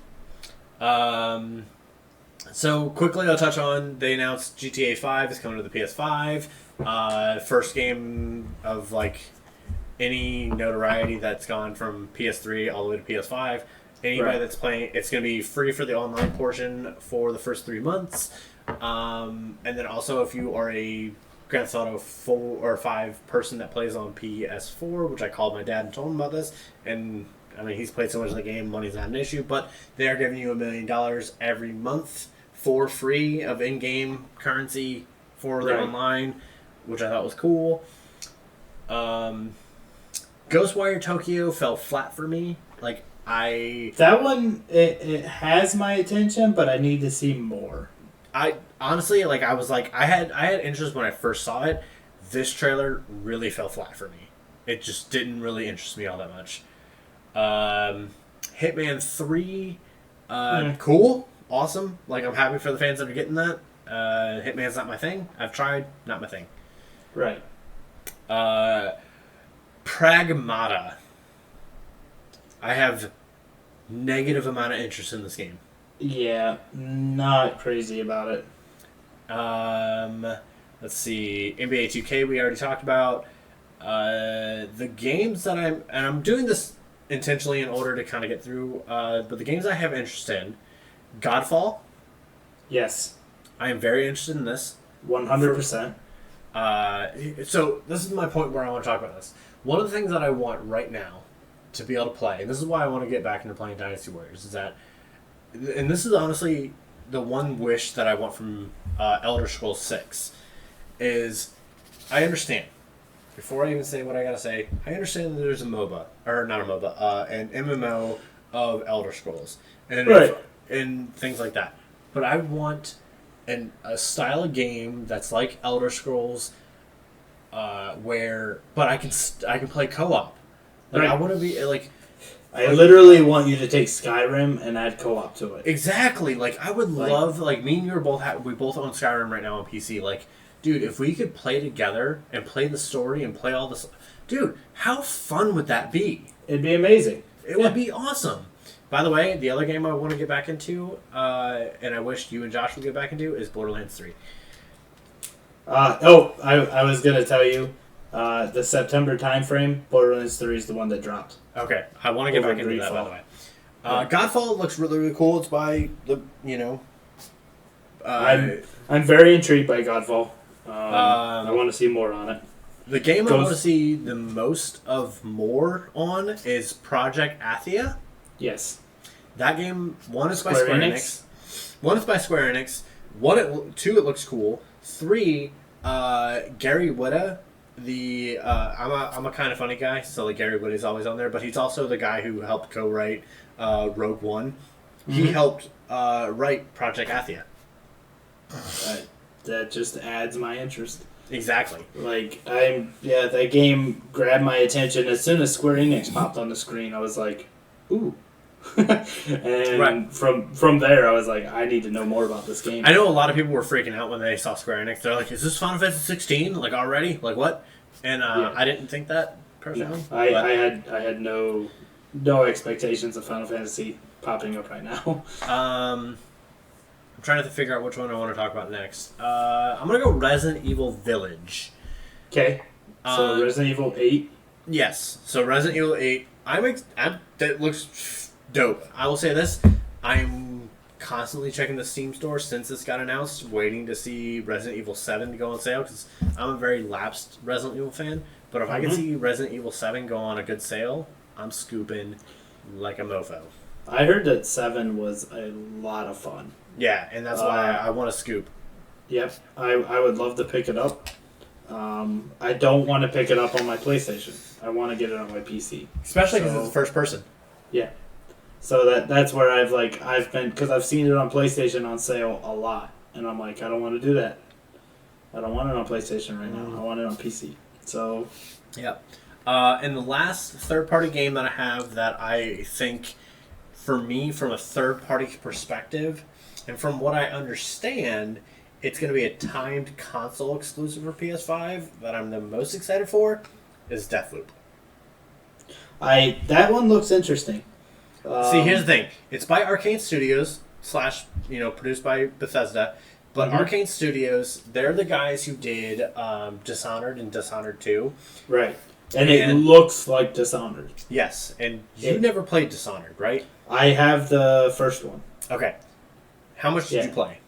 I didn't play a lot of it. I actually came really close to beating that game on my PlayStation. I picked it back up on my computer, and that's another game that I want to go back into. Right. Because Dishonored is so much fun. Yeah, from what I played of it, it was a lot of fun. I had Dishonored 2 on my PlayStation as well, but I think I was just not in the right mindset for Dishonored 2. So, right. But I want to finish Dishonored 1 before I try and pick up Dishonored 2 on my PC. Yeah. But Deathloop. Don't blame me. Okay, if you guys, this is going to be the name of the game when it comes to this episode, and this might be the title. That if you haven't watched it, go watch it. Yes. If you have not seen Deathloop yet, go check it out. This game, it's got this like almost Quentin Tarantino vibe about it, which is really cool. But you're this guy that has to like midnight to do what you need to do, and also survive. And like, if you don't make it there, like the entire city's like after you, and you have to survive and like try and complete these missions and like kill these like certain people and things like that. And you also have like this other assassin type person that's against. It looks so unbelievably awesome. It looks like a ton of fun. There's like these powers where you're like flipping people up in the air, and then while they're in the air, you're shooting at them. It just looks unbelievable. It reminds me a lot of Dishonored, but it looks like it's got a really fun like vibe to it and kind of twist almost. Right. So, I just think it looks. It was one of the games from the third party point of view that I was like, this has got my name like signed in like the crispest lettering ever underneath it. Okay, so PlayStation, when they did their event, they opened with all this like PS4 montage, and then they talked about Grand Theft Auto, and then like after that they're like, here's everything from now on is PlayStation 5 related. And the I just want to point out real quick, like, this event took place while we were traveling down in Tennessee and all that. And I literally pulled over in a rest area and told my wife, you're driving for the next at least hour. And, like, she's like, what? I go, yeah, you need to drive. I realize that we're going to be there in, like, you know, a couple hours. You need to take over and drive. I'm sitting in the back.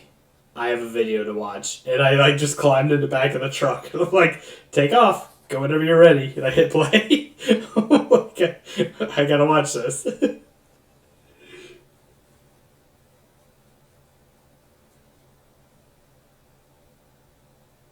Oh, no.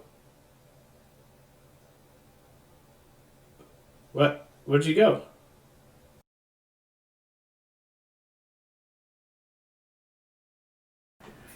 All right, so we're gonna. Sorry, guys.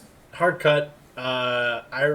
Technical difficulties. Yeah. I guess my camera, my audio recording is saved to a drive that is very much smaller, and I ran out of space, and it all stopped. So we're back. It's all those damn games you have on your computer. Huh? It's all those games you have on your computer. Yeah, but taking up all your space. Yeah, I don't know. It is what it is. I'm gonna tell you this right now. I don't know where it ended. So, I know we were talking about Deathloop. No, actually, we were getting into talking about the first-party stuff. So, yes, I think that's a good place to pick back up. Yeah, so I think we'll just pick up there. So, after at the beginning of the show, they Grand Theft Auto, blah blah blah. After that, PS5 only, blah blah blah. And the first thing they showed was Spider-Man Miles Morales. And I am beyond excited for this. Fuck yes. This might be the one title I was the most excited for because I played so much of Spider-Man. Dude, the Miles Morales story is just... I love it. And all I can think of is like the Spider-Man movie to come out, the animated one. Oh, Into the Spider-Verse, which was beyond amazing. And that is probably, out of everything that's come out, that's probably one of my favorite Spider-Mans. Right. Like, without a doubt. Just because I really enjoy the Miles Morales loop and that story and how everything unfolds. So, like, seeing this pop up, I was like, I fucking want this game so much. Right, I completely agree. And it just, his suit looks cool, his powers look cool. I'm beyond excited. And one last little side note about this whole like podcast is gonna run forever. My computer gave me the middle finger, and that's why all that happened. Like, it wasn't happy. Yep. last little joke. Well, I mean, we are pushing 2 hours of. We are, and I knew this was gonna be crazy. We're putting Daniel's editing skills to the test, so it's fine. I don't mind.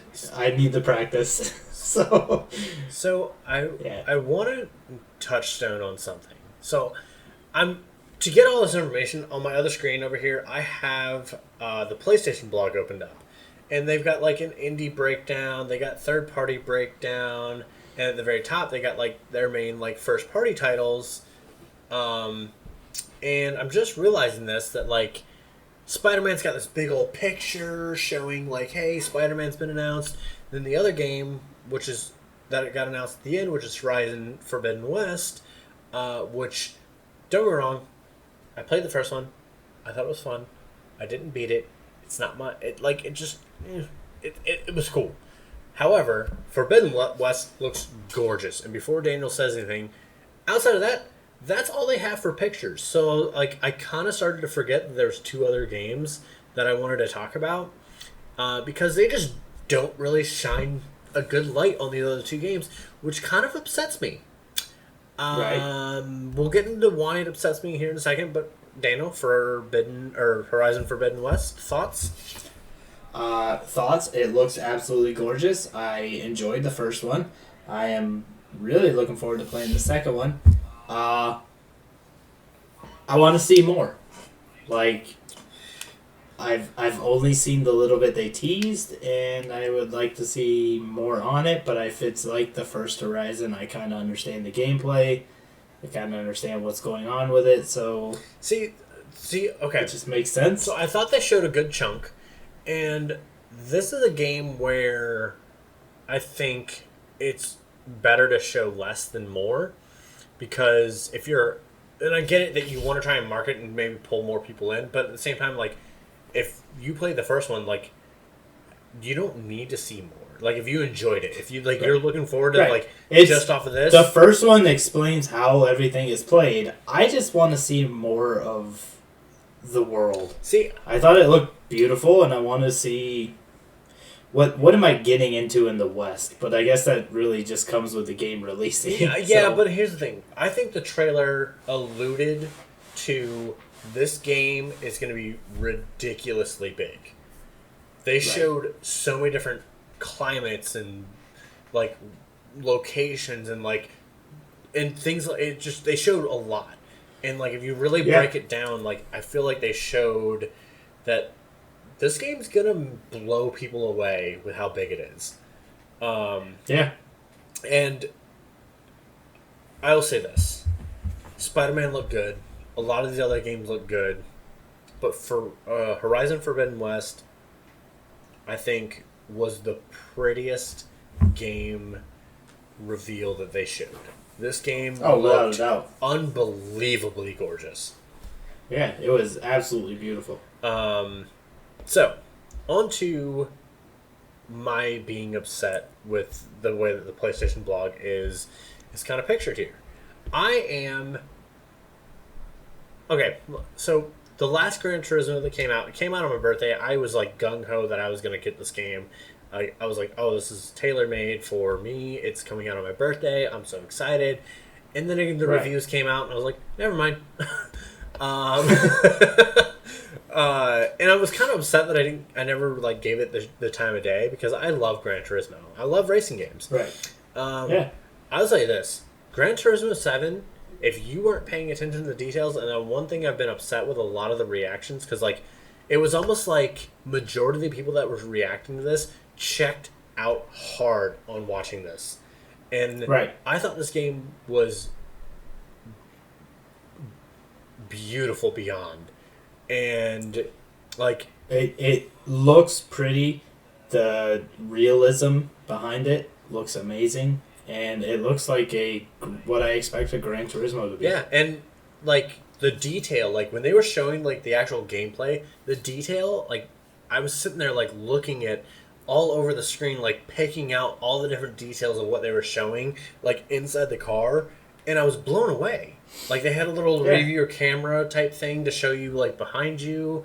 They like you can see the hand doing the hand shifting, like shifting up and shifting down. Like it was so like meticulous on the detail that was shown in this game, and I get it. Like there's a lot of gamers out there, and especially like what seems like a lot of these like games media or these people that do these react videos that just like aren't into racing, and like I get it, it's not for everybody, but like I was just kind of disappointed that like whether you're into racing or not, you have to at least like take the time to appreciate the fucking detail and the skill that goes into this game, because they are literally making a realistic racing simulator, essentially. And it just I thought it looked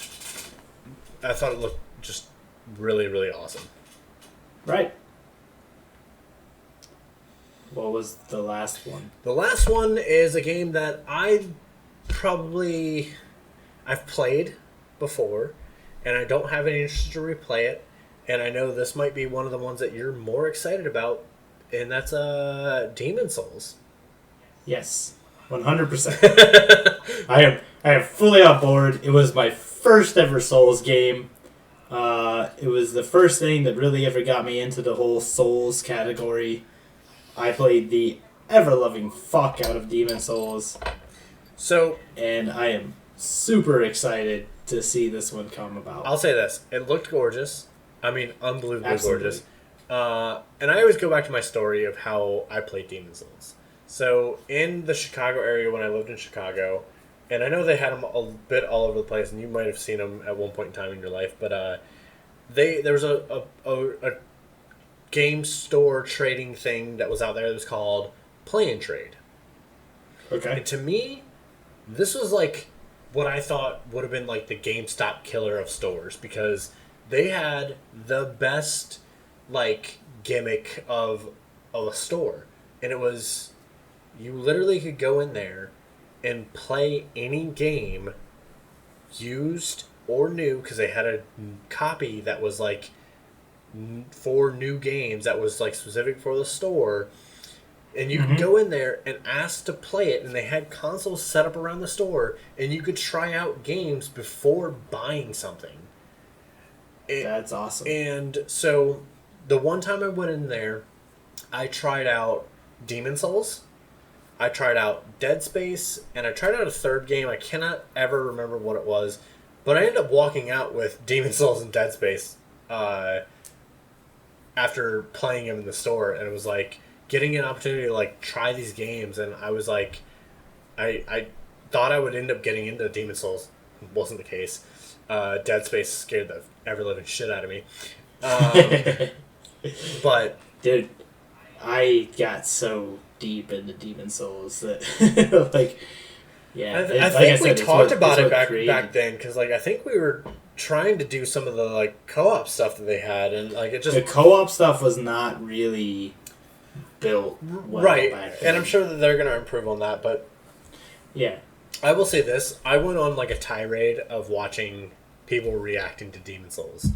Like I first of all, I went on a tirade of people reacting to the PlayStation 5 reveal event and like skipped through the parts that I wanted to see, and then it like transitioned into just watching people reacting to Demon Souls, and that was fun. It was fun watching people react to this game. Like I'm excited for everybody that's into this. Like it's then the story behind Demon Souls and Dark Souls is, if you don't know it, it's an interesting story, because it is the epitome of realizing that PlayStation fucked up.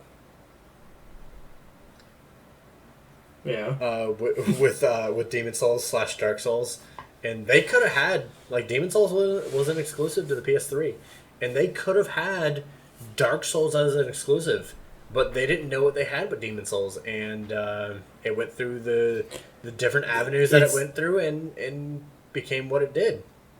It's one of those things of not realizing the fan base strength, right, that you have. Like, oh, okay, yeah, this game sold all right or whatever, but like the Souls community is strong. Yeah, and I mean, like, if you look at it, Sekiro was not an exclusive, right?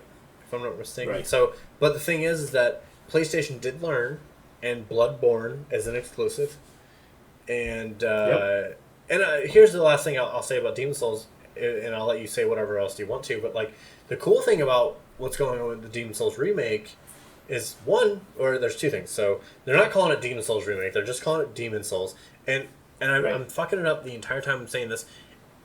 And I was listening to Sacred Symbols podcast, Colin Moriarty, and I agree with him. It actually has the dumbest name in the world. It's singular possessive demons souls. It's singular possessive with a plural like term afterward. So like grammatically, it's kind of dumb. Right. that's fine. We don't. Souls community doesn't hang up on that. I know. I just think it's funny. And like I had like kind of noticed it and like didn't pay that close attention until I heard Colin say it, and I was like, he's so right. He's so right with that. Like, it's kind of dumb. But the thing that I wanted to give it, the thing that I'm excited about is that like it's being done by Bluepoint. And if you don't know who Bluepoint is, look at the Uncharted Nathan Drake collection that was done on PS4. Yep. Look at Shadow of Colossus remake. There's another one I'm missing. I'm missing another major one. But Bluepoint is, in my opinion, like, if you need a game remade and you need somebody good to do it, go to Bluepoint. Like, Bluepoint is like, and it's kind of weird to say, like, to me it's almost weird because to be known as, like, the remake people rather than, like, doing your own games, I don't know, it's kind of a weird concept, but, like, Bluepoint's your... But they do a good job. Dude, they do such an amazing job with it. Yeah. It might be weird for that to be your niche, your fucking, like, this is what I'm known for. But if you're good at what you do you. Yeah. Exactly. I'm excited, honestly. Like, I don't know. It's a game I'm looking forward to. I love the Souls games. I love all the different ones. Sekiro is the only one I haven't purchased lately and gotten into. Yeah, so. I'm not a Souls person. Like, to me, like, I like a good challenge in a game. I don't like somebody taking a club and whacking me over the head every 2 minutes. That doesn't feel comfortable for me. And I love the challenge that comes with literally, like, you need to learn the boss's movements. Yeah, I don't live by my sign. I don't live for the game over. I just what else you got? That's it. Oh. That's all I got. I know there was a couple things that you said that you wanted to talk about. Nothing major. The first one being a game that I am highly anticipating, and it kind of sucks, but it really doesn't, because take all the time you need to make this game pretty. Cyberpunk, delayed to November. That's, like I said, I'm completely fine with Cyberpunk being delayed a couple months if it means they're polishing the game and they're making it better. I prefer that over releasing something shitty. For people watching, like, they just saw me shrug. I'm not gonna play this game. But I am. But big wholeheartedly. But a big hundreds of hours. A big but. I'm on board with you. Like, if you need to delay a game, I understand the fan base is going to be slightly upset, but make the best game you can possible. And again, I like, we're in a different day and age where, like, you can update games, but you want to, like, make your first impression. Right. And there's No Man's Sky, for an example. We talked about that 2 hours ago. Maybe like an hour and a half ago. I was over exaggerating. I know. But you don't want that, like, stigma of your initial release, and if you got to do whatever you got to do it. Take your time. Yep. Make your art. You can upset me with delaying a game, but I guarantee that upsetting me by delaying a game a few months versus me picking the game up and then I have, like, crashes that cause, like, the fucking game to shut down or anything like that. Like, that's going to piss me off more than you delaying the game a couple months out just to make sure you have everything ready. Right. So, by all means, take your time. This is a game I've been waiting for, and I can wait longer. It's fine. Okay. A bunch of clanging of a bottle cap falling. But good news for you, because I think you're excited about the game. Again, this is a game that, like, I would like to play. I'm just not going to probably go into, and it's kind of a little hard to say that in a way. But I think today or yesterday it got announced, Ghost of Tsushima went gold. Yep. It's coming out in July. Yeah, so for the people that don't know, going gold means that basically they're ready for all of their basically final checks. They're ready to make discs, and it's all of most of what's going to go pre, like, day one patch, if there is going to be a day one patch. That will be what's going to go on a disc and things like that. Right. So. Yep. I believe that's another one I have pre-ordered. Okay. Similar to The Last of Us. I didn't talk about it earlier, but I had it pre-ordered and paid off and didn't realize it. Yeah, I was considering buying it on the PlayStation and getting it digitally, and then GameStop called me and they're like, "When are you coming to pick up your order?" I'm like, "Oh, yeah, oh right, I'll be there." Appreciate it. Yeah. So, all right. So, what else do you got? I know there's a couple different things. I got Ys 9 because I enjoy these games, and I have 8 that I'm still working on getting through. I want to pick up Ys 8. I like it. It kind of like slipped past me that it came out, and then like somebody was talking about it recently on a video that I watched, and I was like, man, I need to like that would be a perfect Switch game. Dude, I enjoy it. It brings back so many old feelings from like action RPG nostalgia. Dude, I played the only Ys game that I ever played was on PSP. Yeah. And I loved it. Absolutely loved that game. I highly recommend picking up 8. It's a lot of fun. The story's pretty cool. The character development's fun. I just don't want to pay like I like I hate saying this, like especially in this type of format. Like I'm your gamer that like doesn't have all the money in the world to spend on games.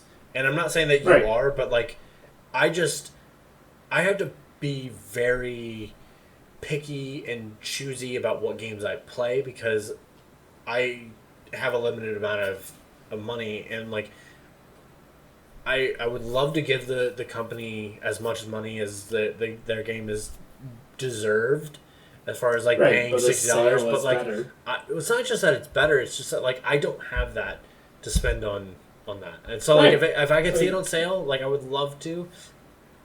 But you know, it's just so. Oh, I fully understand, and it's something that if you have the opportunity to pick it up on sale or whatever, I highly recommend at least trying it out. Right. It's a lot of fun.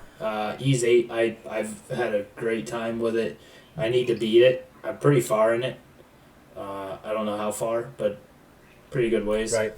The other RPG that I need to go back and actually really dive head first, really like deep in, is Xenoblade Chronicles 2. Yeah. Because I have that game.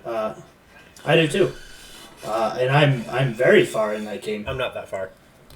I am many hours into that game, and I probably should beat it, but every time I put it back in my Switch, I forget where I'm at and what I'm doing. Right, and that's why the last time I went and actually picked up that game again, which is funny because the first time I played it, I was in Canada. Like it was around the time I first was traveling to Canada, and I put a decent amount of hours into it. And then like the next time I like went to go pick it back up, it was again I was traveling to Canada, and I ended up starting a new game, and I haven't played it since because I haven't been back to Canada. Yeah. So you just need to go to Canada so you can beat it. Yeah. Yeah. Oh man. The last one that I have to talk about, I guess, is Ys 9 for one is coming out September 26th. Awesome. I don't think I ever gave the actual date. I don't think you did. The last one will be Trails of Cold Steel 4. Okay, I know that's something that you've been into. Yep, and I found the first 3 on sale. I picked them up, good prices, couldn't pass them up, and that was coming literally just off of playing a demo for Trails of Cold Steel 3. And I enjoyed the demo very much so. So I decided I was going to start at the beginning so I understood what the fuck was happening. And I picked up 1, and I'm pretty close to beating 1. Okay. So I just need to continue playing through that, and then I want to get through the number 4 comes out at the end of October, like the 27th. All right. So I'm hoping that maybe now with everything kind of as of right now not being super busy, once I get through The Last of Us, and God damn it, I'm never gonna have time to get to this game. I want to get to Trails. I want to get through the first 3 so I can play the 4th one, but I feel like the 4th one's gonna be a pickup on the new year. Right. Honestly. Nothing wrong with that. Yeah, I keep thinking about all the games coming out and everything I'm playing. I'm like, I'm not. There's no way I'm gonna get to that. Right. There's no way I'm gonna get through like 3 fucking 60 to 80 hour RPGs. Right. But that's pretty much all I got on my newsreel. All right. Well, I think that covers most of it. Maybe. I think we talked about everything we could possibly talk about right now. All right, so 2-hour episode. Good luck on watching this, guys. I'm just kidding.